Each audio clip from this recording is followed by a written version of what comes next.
So it's like it's kind of crazy, right? So I would say like sometimes speaking up is a good thing, but I think majority of the time, him who holds his peace, God calls that wisdom. So there are times where we sit back and we're swift to listen, slow to speak, slow to anger. The Bible says this in James chapter 1.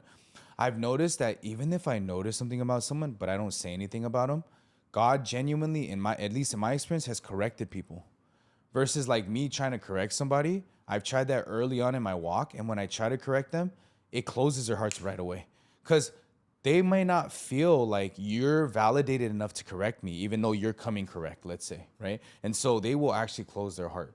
Versus like this happens with couples, if you guys notice, uh, uh, like a man and a woman will argue, let's say, and the woman will say something to the man, and the man feels like she's not qualified to say that.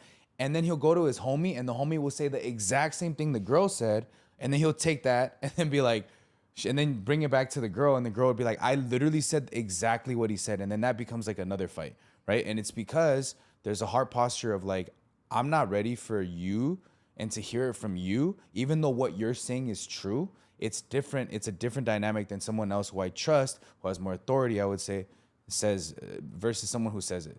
Yeah. One of the things that made me think of all that though is how do you defend yourself in that? So if people are gossiping about you, especially that you have a public career, especially in my situation when I was getting canceled, Yeah. the first thing I wanted to do was say my side of the story. It's like, look, all of this narrative is false. It's completely false. And a lot of times what I've seen on the internet too is usually the person that comes out with the story first gets to control the narrative unless the other person is so good at defending themselves Yeah. and can refute it.